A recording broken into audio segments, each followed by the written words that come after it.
আজ আমাদের পালং বাহার সিরিজের পঞ্চম এবং শেষ পর্ব। আচ্ছা, পোলাও বললেই প্রথমে আমাদের মনে আসে বাসন্তী পোলাও অথবা সাদা পোলাও, কি তাই তো? এবারে যদি একটু অন্যভাবে একটা পোলাওয়ের রেসিপি আপনাদের সাথে শেয়ার করি, তাহলে কেমন হয়? যার প্রতিটি দানায় দানায় পালংয়ের সুস্বাদ, সঙ্গতে থাকবে কাজু, কিশমিশ, গাজর, কড়াইশুঁটি, আর ঘিয়ের সুগন্ধে মম করবে চারিপাশ। এই সব কিছু একটা রেসিপিতে। আজ অভিনেতার রান্নাঘরে সবুজের ছোঁয়া নিয়ে থাকছে পালং পোলাও।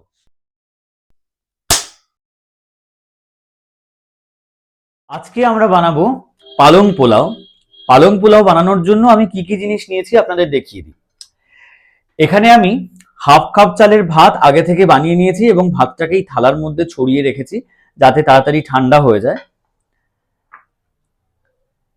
এখানে আমি নিয়েছি 200 গ্রাম পালং শাক। পালং শাকটাকে গরম জলের মধ্যে সেদ্ধ করে তারপরে সেটাকে আমি মিক্সিতে বেটে নিয়েছি। 15 থেকে 20 খানা কিশমিশকে আমি এরকম গরম জলের মধ্যে চুবিয়ে রেখেছি। 10 থেকে 12 খানা কাজু বাদামকে আমি এরকম মাঝখান থেকে চিড়ে নিয়েছি। 1/4 কাপ ঘি এবং সাদা তেল একসাথে মিশিয়ে নিয়েছি। এখানে আছে একটা গাজর, সেই গাজরটাকে এরকম ছোট্ট ছোট্ট টুকরো করে নিতে হবে। এখানে 6 থেকে 7 খানা কড়াইশুঁটিকে আমি এভাবে ছাড়িয়ে নিয়েছি। আছে 50 গ্রাম পনির। এই পনিরটাকে আমি এরকম ছোট্ট ছোট্ট টুকরো করে নিয়েছি। 6 থেকে 7 খানা রসুনের কোয়াকে এইরকম ভাবে আমি একদম কুচো কুচো করে নিয়েছি। আর একটা মাঝারি সাইজের পেঁয়াজকে আমি এরকম কুচো করে নিয়েছি। এখানে নিয়েছি 3 টুকরো দারচিনি একদম ছোট ছোট, আর 2টো এলাচ, 1 চা চামচ সাদা জিরে, আছে নুন। নুন আমরা স্বাদ মতো দেব, আর চিনিও আমরা স্বাদ মতো দেব। এবারে আমরা মূল রান্নায় চলে যাব। আমি একটা কড়াই গরম করে নিয়ে তার মধ্যে কিছুটা পরিমাণ ঘি আর সাদা তেল এরকম ভাবে দিয়ে নিয়েছি এবং সেটাকে এইভাবে গরম করে নিয়েছি। এইবারে আমি এর মধ্যে দিয়ে দেব ফোড়নটা। এই যে দারচিনি এবং এলাচ ছিল, সেই এলাচটা দিয়ে দিলাম।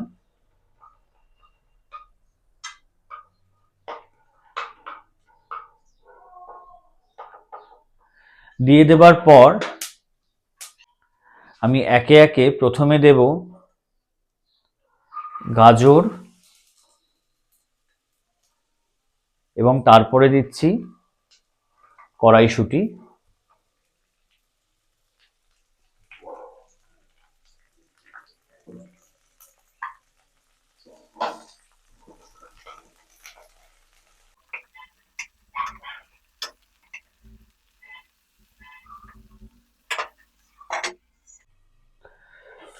কড়াইশুঁটি এবং গাজরটাকে 2 মিনিট এইভাবে ঢেকে একটু ভেজে নেবার পর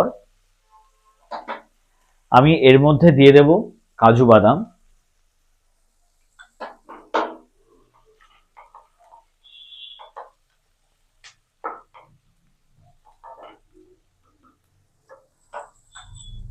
আর তারপরে দিয়ে দিচ্ছি কিশমিশগুলো।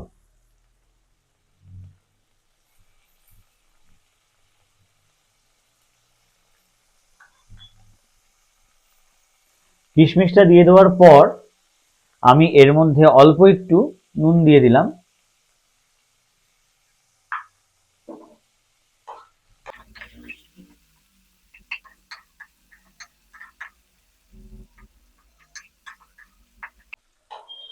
এটাকে একটু নাড়াচাড়া করে সব শেষে আমি এর মধ্যে দিচ্ছি পনিরগুলো।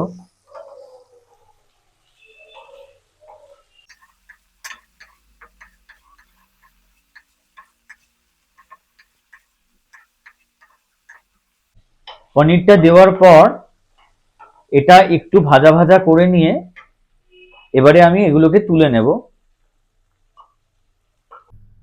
এই যে আমি একটা বাটির মধ্যে সমস্ত এই সবজি সহ কাজু বাদাম কিশমিশ এবং পনিরটাকে তুলে নিয়েছি। এইবারে আমি কড়াইয়ের মধ্যে বাকি ঘিটুকু দিয়ে দিলাম।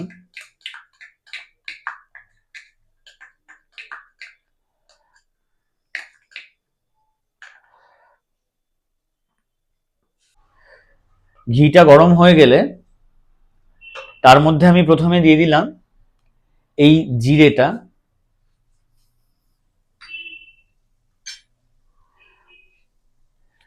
জিরেটা দেবার পর আমি এর মধ্যে দিচ্ছি রসুন,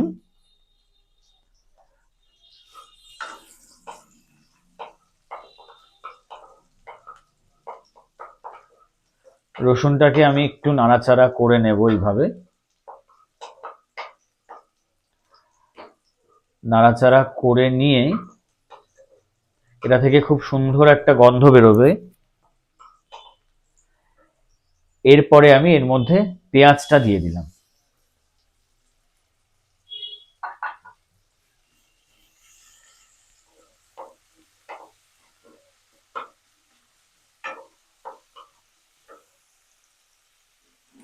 পেঁয়াজ দেওয়ার পর আমি এর মধ্যে দিয়ে দিচ্ছি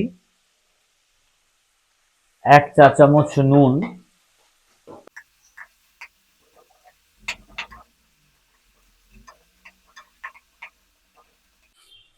পেঁয়াজটাকে আমি খুব ভালো করে সাঁতলে নিয়েছি। এই দেখুন, এবারে আমি এর মধ্যে দিয়ে দিচ্ছি পালং শাক বাটা।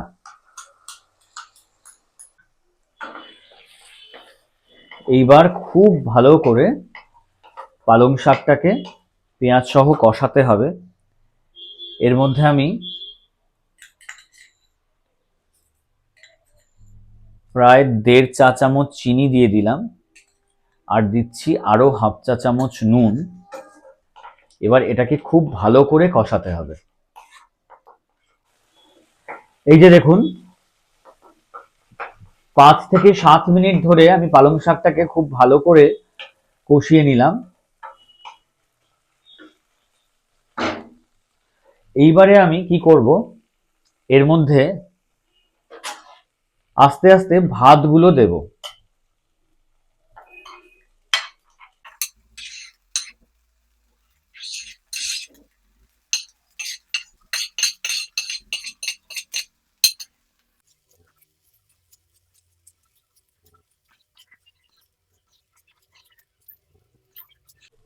এইভাবে আমি খুব আলতো হাতে পালংটার সাথে সম্পূর্ণ ভাতটাকে মিশিয়ে নিচ্ছি। খেয়াল রাখবেন ভাতগুলো যেন ভেঙে না যায়। আমি সেই কারণে সম্পূর্ণ কুক করিনি, এর আগে আমি ভাতটাকে 90% কুক করেছি।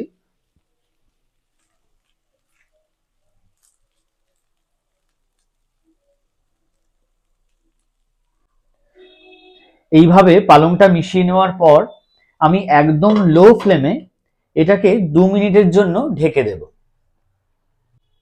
2 মিনিট পর আমি ঢাকাটা খুলে নিলাম।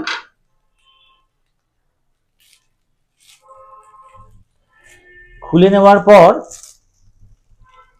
আমি এর মধ্যে এই ভেজে রাখা সবজিগুলো দিয়ে দিচ্ছি।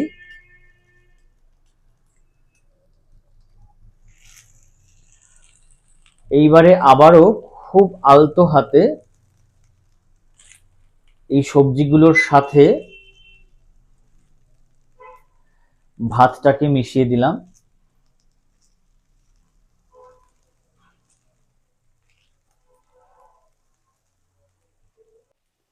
আমাদের পালং পোলাও কিন্তু একদম রেডি। এইবারে আমি গ্যাসটাকে অফ করে দিচ্ছি, তারপরে 5 মিনিট স্ট্যান্ডিং টাইমে রেখে দিচ্ছি। এই হলো আমাদের পালং পোলাও। রেসিপিটি ভালো লাগলে আপনারা বাড়িতে অবশ্যই বানান। কেমন হলো আমাকে কমেন্ট বক্সে লিখে জানান। ভালো লাগলে অন্যদের সাথে শেয়ার করুন। অভিনেতার রান্নাঘর চ্যানেলটিকে সাবস্ক্রাইব করুন, পেজটিকে ফলো করুন, লাইক করুন। ভালো থাকবেন, সুস্থ থাকবেন।